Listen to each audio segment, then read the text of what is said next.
I had that one viewer, and that viewer made me keep going. And each day and more. Week 2, I started averaging 4 viewers.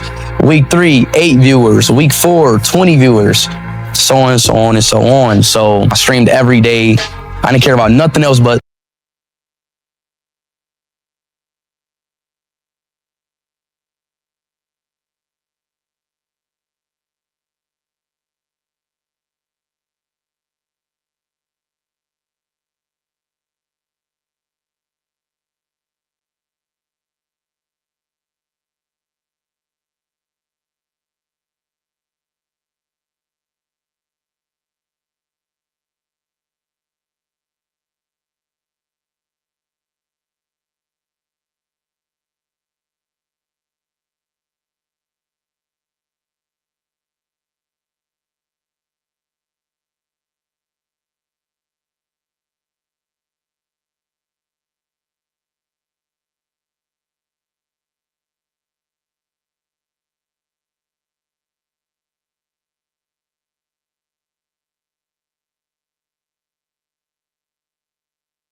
Life is a bumpy road all the way through to the end. It's not going to get better. The illusion of things getting better is supposed to inspire hope in us. But in retrospect, if you look at where life has been from now till the farthest you can remember to what when you were born, you could see that the challenges became increasingly and increasingly more, you know, and the reward for overcoming one big challenge is a bigger challenge. So as you grow muscle, as you grow financial muscle, as you grow mental capacity, mental muscle, the challenges that come are some of the ones that will enable you grow beyond where you already are.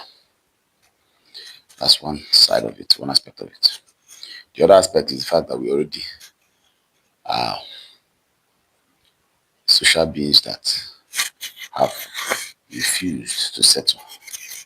We've already decided, without knowing, that we'll keep ascending through life. So there is an insatiable appetite to rise in almost every man, you know. And the contract is such that you refuse to be happy until you get it accomplished. So as soon as you accomplish that one thing you think is your biggest problem right now, you know, And it has a way of tricking your mind to feel like I'll be happy after I've done this. But as soon as you go past this, you set a new goal already on the day before you finish that assignment or that task, you know. And the celebration for this very transient, and then you are pursuing the next thing, you know, and then you're pursuing the next thing. And a couple of years have gone by, and happiness has eluded you because yeah, it promised to get better and it didn't. So what is key? All of what I'm saying. Romanticize the process. Enjoy the process.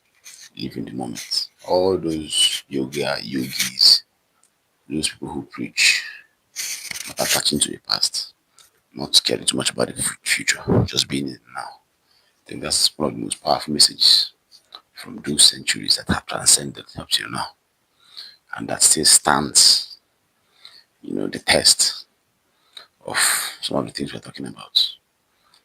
We're going to have to learn to be happy in what we're doing now. And it's a blessing if what you're doing is what you decided to do.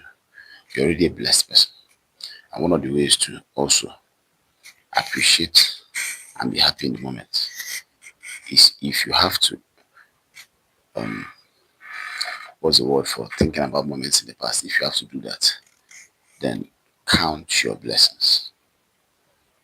If we practice counting our blessings, if you just sit still and think from this moment backwards, what are all those prayer points, wish points, goal points we've all achieved or we've achieved in the past 1 year, past 5 months, past 2 years? When you sit and reminisce, you're going to see them all ticked in your head. And then the essence of counting your blessings so that you'll be thankful to divinity, to God. You'll be thankful. Just sit in that seat sometimes and just breathe and think about all the boxes you've checked out of life, all the times you met your goals, all the beautiful things that happened to you, even the ones you didn't deserve, you know, all the lucks you had, pieces of luck you had, you know.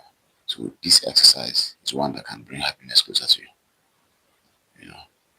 But aside of that, if we think that we would walk into happiness when we achieve a certain thing, that's an illusion, you know.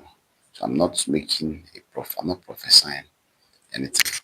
I'm just saying that so far in your life, look at where you are. Again, saying after you get this, you get happy. Again, you know. And the last time you said that, this is the moment you were in, and you're not quote unquote happy. So it doesn't really get better in that sense. You know, let's be in this moment. Let's enjoy the next couple of push-ups.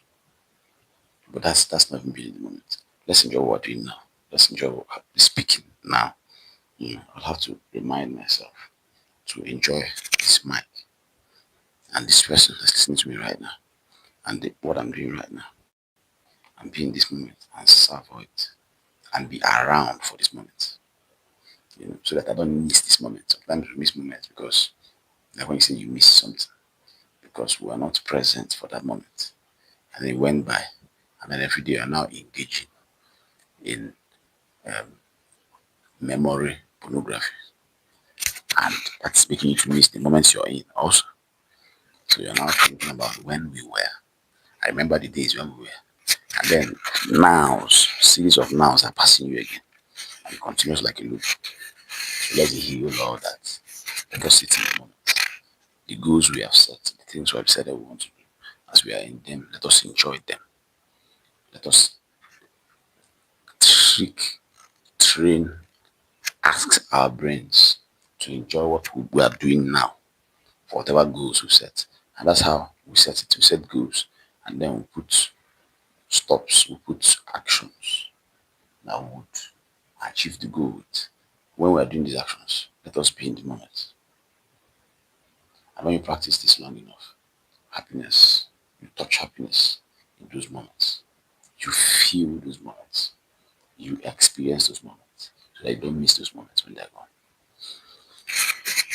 That's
a lot of talking happens in the world, and a lot of rejection happens through speech. A lot of deception happens through speech. A lot of what could be happens through speech. And when you meet a very good speaker, somebody who is very intelligent and talks good, they could trick your mind. I listened to a Kevin Gates clip where he mentioned that you're not very skilled with reading beyond people's words as they speak, reading true intentions, reading true to intentions with the words a person gives you. If you're not very good with using words as material to judge intention, then forget about words. Observe action. Observe action. It takes skill to use words, to engage with words. Otherwise, somebody trick your mind. Somebody who's talented to speak will trick your mind. Look at what people are doing. Anytime you feel like learning something from somebody you admire, remember what I just said. Place this somewhere at the back of your mind as a mental model. If you want to know why this person made a lot of money, look for all their action points if you can find. Forget about what they're teaching. Once in a while, you get a teacher who is talented to teach, a teacher by calling. They tell you everything they know because it's a calling. It's something that God puts in them, you know, to explain things to people after they've experienced them. Once in a while, you see people like that. They will teach you word to word exactly what they went through with honesty, with vulnerability, and you pick all the lecture points from their words. But that doesn't come all the time. The rest of the time, you're dealing with people who know how to talk good, people who have perverted or thwarted that talent, or that skill, that gift of speaking to where they trick people with it. You know. So if you want to learn something from the great person, you want to learn something from somebody who you think knows something and you want to know, look at their action. Look for all the do, do. Not the do's they say you should. The do's they are doing themselves. If you're privy to see them, watch what they do, watch their routine, watch, forget about what they say they do. All of us will project. I can sit down here and tell you things that I want to do the way I want, and I'll say it as if I do them.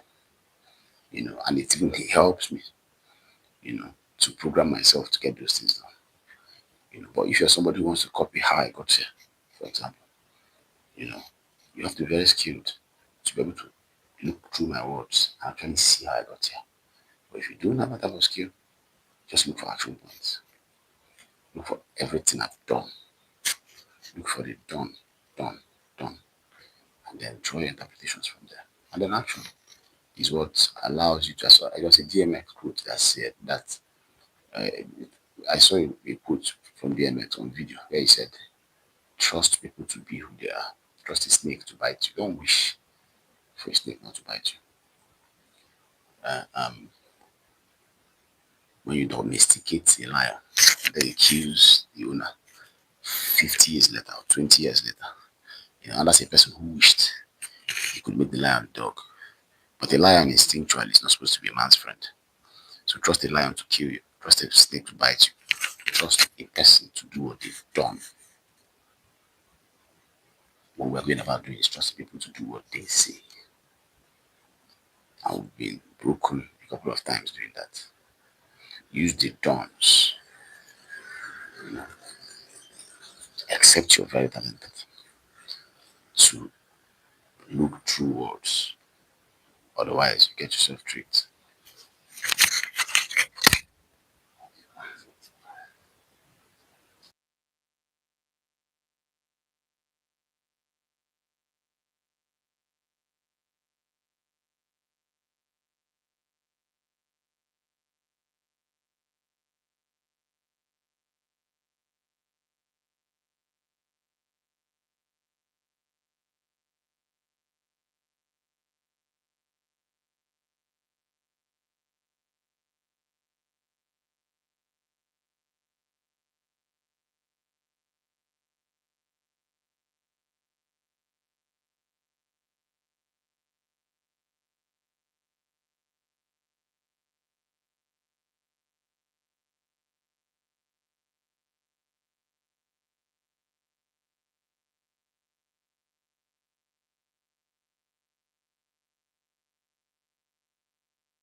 When you have mental recesses or mental breaks between somebody talking to you or you talking to somebody, in those moments, in those breaks, when there's no stimulation going on mentally for you, physically, count your blessings in those moments. Think back to all the good that's happened to you from 1 minute ago. The fact that you're alive, because you care about life and you're alive now, and be thankful for that. Then take 2 minutes, 5 minutes, 5 hours, 5 days back. Search for points where you are grateful. Search for all the good that's happened in your life. Search for all the good people that are in your life mentally. Search for all the people you love that are alive, that are in your life. Search for all the goals you'll be able to accomplish by sheer discipline, by luck, by somebody coming through for you. Think about those moments. You know, think about just beautiful points, all the beautiful points of your life where you are grateful, where you were grateful. You know, and do this every time you have breaks. You're not walking in that 3 minutes. You're taking a walk. Try to clear your mind. This is mind clearing. This is therapy. Counting your blessings. Counting all the good in your life. You know, comparing yourself to people may not do it. You know, but if you must compare, you compare down. When you do this exercise, you got the person who's wishing to be where you are. I remember when you were in that place and you were wishing to be here. Now you're here. And you never took out time to say thank you to God. You never took out time to say thank you. You know. So take these moments and be grateful for life. And see happiness stay with you. You know, this will be 100% happy moments. If you never do this exercise and not feel happy. So the often you do it, the often you're happy. And then you make it, scatter it all over the day. Now you're happy every day.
Every woman I know is pregnant before they got pregnant. Every woman I know has their midsection, their abdomen sticking out as though they're pregnant. So when you now get pregnant and the stretch happens, you now blame your big midsection on pregnancy when it has always been like that from when you were younger. It's only about 2 people I know in my life that have flat tummies as women. And even those ones, they are not the reason why their tummy is flat. They are slim people. And it becomes frustrating because aesthetically, every woman wants to attempt to have a flat tummy. It looks better aesthetically and it's even healthier. And men will now get caught up in trying to burn fat, whether it's extra abdominal or intra abdominal fat. And that's not where the trick is. That's not where the trick is. The trick of forgetting a flat midsection is not burning fat that is in your tummy. That's not the trick. The trick is developing the muscle. There's a muscle here called the rectus abdominis. It's a flat muscle, you know, that covers the anterior abdominal wall. So there was a time years ago I asked my mom to take her tummy in. She said she had taken it in. I said release it. She had released it. There was no motion. I couldn't see any appreciable motion. I asked her again, I said, can I take it inside? She said, I should take it inside. I didn't was sitting the way it was sitting. I said, let it go. She said, let it go. No change. So at that point, she had got to the point where mentally she was moving the muscle. The muscle was moving physically. And the reason is the muscle had no tone. The muscle was now flaccid, of course, from multiple stretches of pregnancy. But before the stretching starts, this person does no physical activity. They do nothing to maintain the tone of this muscle. Of course, when the stretching now happens, completely kills off, And the trick again is when you're doing the sit-ups, don't ask to burn fat with doing sit-ups. Don't tell yourself that if you burn fat, you have a flat midsection. That may or may not happen. Your best bet is that the muscle has tone. Just like when I say flex this bicep, and I go like this, and you see, so it swells up. And when I let it go, it goes down. When I flex it again, it swells up. When I say flex your rectus abdominis, you see, I flex my own. You can see like my six pack, When I want to let it go, and I let it go. When I flex again. So if you do episodes of flexing this muscle, whether it's in the form of doing sit-ups, whether it's whatever movement variation, what it does is it gives this muscle tone. It makes the muscle to be able to flex. Now, how it does the trick of giving you a flat midsection is, as I'm talking to you right now, unconsciously, I'm talking with this muscle. If I want to stand up unconsciously, it helps to stabilize my trunk while I try to do activity. So there are a couple of muscles that help you stand up. One of them is the muscle of the bum, the one in the glute, then this one, then the one in the calf. All these muscles that cross joints. This starts here, crosses here. This one crosses these joints. They help you to perform action that involve those joints. But if this was not trained, it will not participate in stabilizing this joint when I attempt to stand up, because the muscle also crosses this joint and attaches there. You see, but when the muscle has tone, when the muscle can flex, because you've trained it to flex, most of the activity you do during the day, unconsciously he will participate. And the moment this muscle participates, it pulls in by itself. So when the rectus muscle participates in action, what it does is to pull in.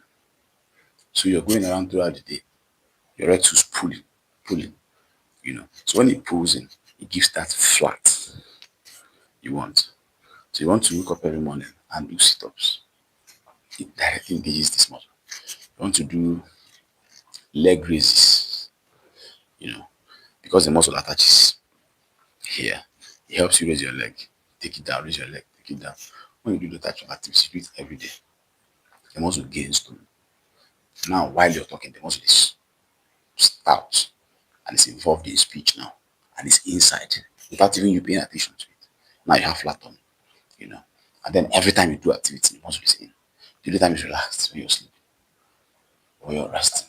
The moment you want to do something again, the muscle is stout again, you know. So that's how they say people have six packs. That's how they say people have a flat tummy. That's how it happens. It's the muscle that does it, does the thing, pulls everything inside. So the fat is flat. The fat is still there, but it's flat. The one at the back behind the muscle is still there, but it's fat because the guy is like a door that closes, and then it gives you that flat look. When you let it go again, it goes. When you want to do something again, it comes in. This is not you doing it. This is it happening by itself because the muscle has tone now. So it can now, without your permission, move and control your midsection because it can. Some of your ladies have never engaged this muscle, so it's just sitting like that. It doesn't have the capacity to even move, you know. And then when the stretch of pregnancy happens, it completely loses that capacity. It won't move again. You know? So let's get these facts straight in our head, just in case you're trying to bond for it. It's not those things. It's harder to go to it through it, to get through to it that way. You know, this is how it will happen. So get that muscle some tone. You know, do some of these workouts that, and then watch what happens.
Have you ever seen somebody making gestures when they're alone or talking to themselves without even knowing? And they go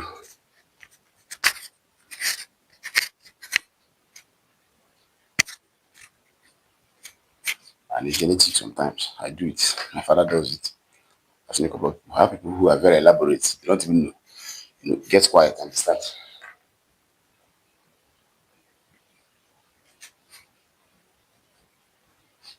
And don't know that you know that. That is a person who is supposed to be speaking to people. That's a person who is supposed to be doing action, who have not done those things. So the body takes over and is doing it regardless. So they go.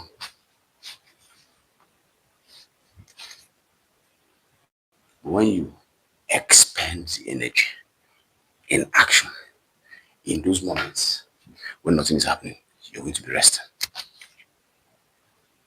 Because if you're doing action, as I'm doing these push-ups, all the muscles that are involved in push-ups, like the pectoralis muscle, this one on the chest, like the deltoid muscle, like the ones at the back, the trapezius muscle, some of the ones, the subscapular muscle, the boxer's muscle, serratus anterior, some of the muscles that are involved, they'll be resting throughout the day, because I've expended energy through them at the beginning of the day. So none of these muscles move without my permission. So I realized that one day, one time, when I was working out frequently, I could be